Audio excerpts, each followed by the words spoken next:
Good morning student. आज हम अपना नेक्स्ट चैप्टर नंबर 5 जो कि है कॉन्टीन्यूटी एंड डिफरेंशिएबिलिटी, सातत्य व अवकलनीयता, ये हम स्टार्ट करने वाले हैं। ठीक है, आई थिंक इससे पहले का आप लोगों ने कंप्लीट कर लिया होगा। चैप्टर नंबर 5 है, नाम है कॉन्टीन्यूटी एंड डिफरेंशिएबिलिटी।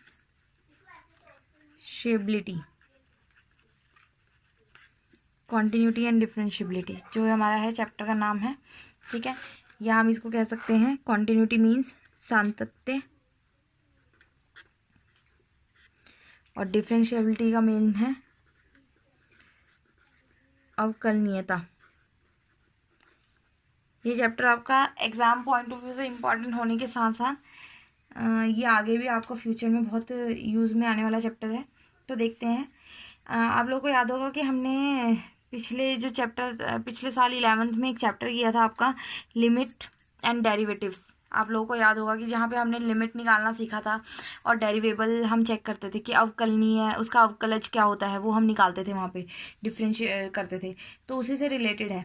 जब हम बात करते हैं कॉन्टीन्यूटी की या सातत्य की परिभाषा की, तो हमारे पास जो कॉन्टीन्यूटी होती है किसी भी पॉइंट पे, ठीक है, कॉन्टीन्यूटी या फिर सातत्य, अगर हम इसकी परिभाषा की बात करें तो ये कहता है कि मान लीजिए यहाँ पे हम क्या कह रहे हैं, कोई फलन बात करते हैं ना। यहाँ पे मान लीजिए मैंने लिया एफ कोई एक फंक्शन है, फलन है, ठीक है, और एफ जो है वो आर से बिलोंग करता है, मतलब एक वास्तविक संख्याओं का एक वास्तविक फलन है।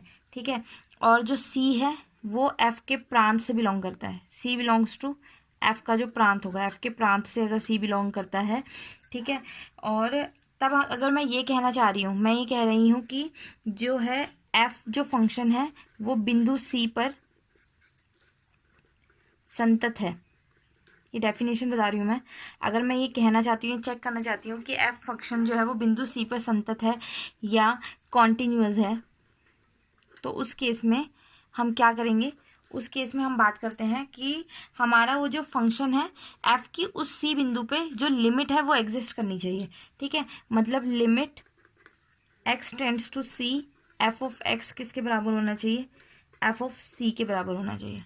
ठीक है, तो ये चीज़ है। और लिमिट एग्जिस्ट करने का मतलब क्या था, मैंने बोला था ना कि limit x tends to c f x is equal to f c. ये कब होता है, ये चीज़ आपने पिछली क्लास में की थी कि जैसे जैसे एक्स सी को अप्रोच करे उसी तरीके से हमारा एफ एक्स जो है वो किसको अप्रोच करना चाहिए, एफ सी को अप्रोच करना चाहिए।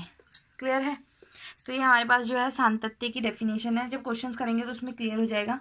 उसके बाद जब हम क्या करते थे, उसके बाद हम जब लिमिट चेक करते थे तो हम क्या करते थे, लेफ्ट हैंड साइड लिमिट निकालते थे, राइट हैंड साइड लिमिट निकालते थे, उन दोनों को इक्वल दिखाते थे और फंक्शन के मान को भी इक्वल दिखाते थे। तब हम कहते थे कि उसकी लिमिट जो है वो एग्जिस्ट करती है। ठीक है, उसका लिमिट का जो मान है वो हो रहा है। लिमिट मतलब सीमा। आप लोगों को पता होगा कि हम दाएं पक्ष की सीमा बाएं पक्ष की सीमा निकालते थे और फिर उन दोनों को हम आपस में क्या दिखा देते थे, बराबर दिखा देते थे। ठीक है, तो ये आपकी जो डेफिनेशन है इसको आप नोट करेंगे। और कॉन्टीन्यूटी की ये सिंपल सी डेफिनेशन है। क्वेश्चंस जब हम करेंगे तो वहाँ पे अच्छे से क्लियर हो जाएगी।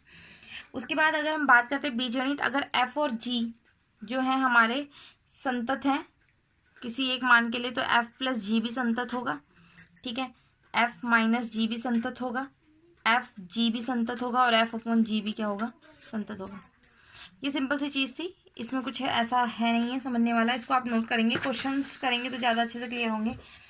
तो हम देखते हैं कि कुछ एक इम्पॉर्टेंट नियम है लिमिट के जो हम यहाँ पे इस्तेमाल करेंगे। देखिए, सबसे पहला नियम हमें कहता है limit x tends to a, x की पावर एन माइनस ए की power n upon x minus ए।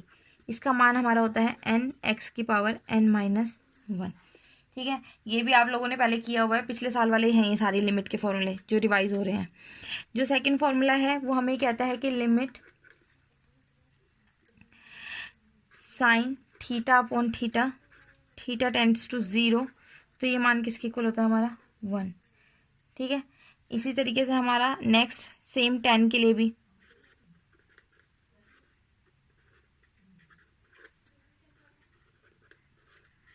वो भी किसके इक्वल होता है 1। ठीक है, इसके अलावा जो भी हमारे मान यूज़ होंगे वो हम बाद में निकालेंगे। सीधा आते हैं एक्सरसाइज 5.1 पे। वो हम शुरू करने वाले हैं। एक्सरसाइज 5.1 हमें क्या कहती है, देखिए सबसे पहला क्वेश्चन उसने हमें बोला कि सिद्ध कीजिए कि फलन f(x) is equal to 5x minus 3, ठीक है। इनको किस किस पे संतत दिखाना है, x is equal to 0, x is equal to -3, x is equal to 5, इन पे सब पे संतत दिखाना है, ठीक है। ये क्वेश्चन बहुत सिंपल है। देखिए पहला पार्ट कर रही हूँ मैं। सबसे पहले x इज इक्वल टू 0 पे जब मैं निकाल रही हूँ, x इज इक्वल टू 0 पर लिमिट क्या निकालोगे, x टेंड्स टू 0 f(x), ठीक। मतलब limit x tends to 0 f(x) का मान कितना है 5x माइनस 3, ठीक। इस तरीके के क्वेश्चंस में आप डायरेक्ट मान पुट कर देंगे तो ये बनेगा 5 इंटू 0 माइनस 3, क्या आ गया -3। और f(0) भी कितना आता है तुम्हारा, चेक करो, यहाँ पे 0 पुट करो, वो भी -3। तो हमारे पास क्या हो रहा है, limit x tends to 0 f(x) किसके इक्वल आ रहा है, f(0) के इक्वल आ रहा है। क्लियर है। तो हम इसलिए कह सकते हैं therefore x is equal to 0 पर f जो है वो क्या है, हमारा संतत है। क्लियर है। तो क्वेश्चंस में सिर्फ आपको लिमिट निकालनी है। अगर लिमिट उस फंक्शन की पॉसिबल है तो इसका मतलब उस पर्टिकुलर मान पे आपका जो फलन है वो भी क्या है, संतत बन रहा है, ठीक है। सीमा ज्ञात करनी है, सीमा से संतता का हम पता लगा सकते हैं। देखिए सबसे पहले ये जो पहला क्वेश्चन था इसमें हमें f(x) का मान दिया हुआ है और 3 वैल्यूज दी हुई हैं, इन पे आपको इसकी संतता चेक करनी है। तो सबसे पहले मैंने x इज इक्वल टू 0 पे निकाला, तो x इज इक्वल टू 0 पे क्या होगा, limit x tends to 0 f(x), limit x tends to 0 f(x) का मान पुट कर दीजिए, क्या है 5x माइनस 3। यहाँ पे x की जगह 0 पुट करो, क्या आया -3। और इसी तरीके से f(0) भी कितना आ रहा है 3, तो दोनों चीज़ें आपस में क्या आ गई, बराबर। तो x इज इक्वल टू 0 पे f क्या बन गया, संतत। इसी तरीके से बाकी के दो जो हैं वो भी इसी तरीके से हो जाएंगे पार्ट। इसके बाद जो इसका सेकंड क्वेश्चन है वो भी सेम डायरेक्ट पुट करके मान निकल जाएगा। क्लियर है। तो इस तरीके से ये आप कर लेंगे, इजीली हो जाएंगे। तो क्वेश्चन नंबर 3 जो है वो मैं करवाने वाली हूँ अभी। क्वेश्चन नंबर 3 से हम लोग करते हैं आगे। देखिए थर्ड क्वेश्चन, क्वेश्चन नंबर 3 भी सिंपल है। पहला पार्ट तो बहुत ही सिंपल है, f(x) is equal to 5 minus x minus 5, ठीक है। तो ये क्लियर है। इनकी सांत्यता की जांच करनी है आपको, ठीक है।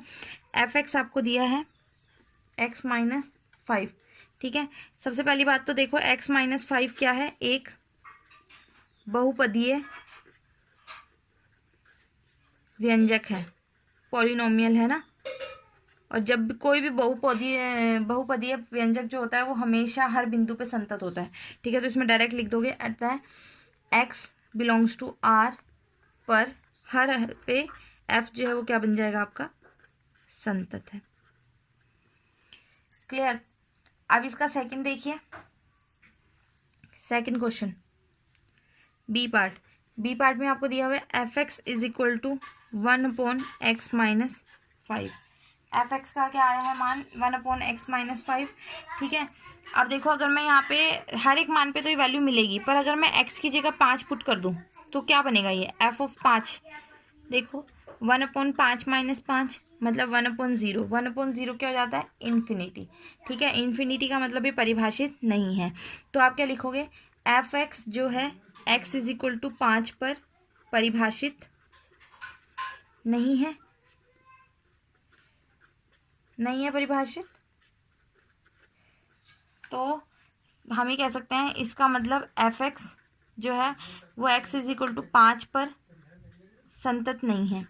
x इज इक्वल टू 5 पर संतत नहीं है, पर x इज इक्वल टू 5 के छोड़ के हर एक पे संतत है। तो मतलब x किस पे संतत होगा, हर r पे संतत होगा, सिर्फ किस पे संतत नहीं है, 5 पे।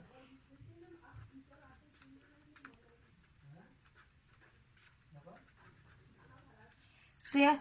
इसी तरीके से आगे जो अगले क्वेश्चंस हैं आपके वो भी इसी तरीके से होंगे, कैसे कैसे इनको करना है और इनकी लिमिट आपको जो है वो ज्ञात करनी है और सांत्यता बतानी है। देखिए जो सी पार्ट है, f(x) is equal to x² upon -25 x plus 5। अब देखो इसमें भी अगर x की जगह -5 पुट कर दें तो इन्फिनिटी बन जाएगा। मतलब सिंपली आप लिख सकते हो कि क्लियरली ये जो x इज इक्वल टू -5 पर तो क्या है, संतत नहीं है। x इज इक्वल टू -5 पर संतत नहीं है। बाकी पे इसकी संततता निकालते हैं, किसी एक c पे निकाल रही हूँ मैंने। Limit x tends to c, fx की जगह लिखा मैंने x² -25 x + 5। ठीक, तो यहाँ पे क्या कर दो आप, मान पुट करो जरा, यहाँ पे a² - b² लग सकता है, x² - 5 का स्क्वायर है ये, तो बनेगा limit x tends to c x - 5 x + 5। x + 5 से x + 5 कट गया, तो ये क्या बना हमारे पास, c - 5। c कुछ भी हो सकता है, तो ये भी क्या बन रहा है हमारा, बहुपदीय व्यंजक बन रहा है। तो मतलब यहाँ पे भी x जो है वो r माइनस, एक माइनस भाव पे संतत नहीं है पर संतत है। क्लियर है। तो इस तरीके से जो हम है कॉन्टिन्यूटी चेक करते हैं, लिमिट की एग्जिस्टेंस को चेक करते हुए।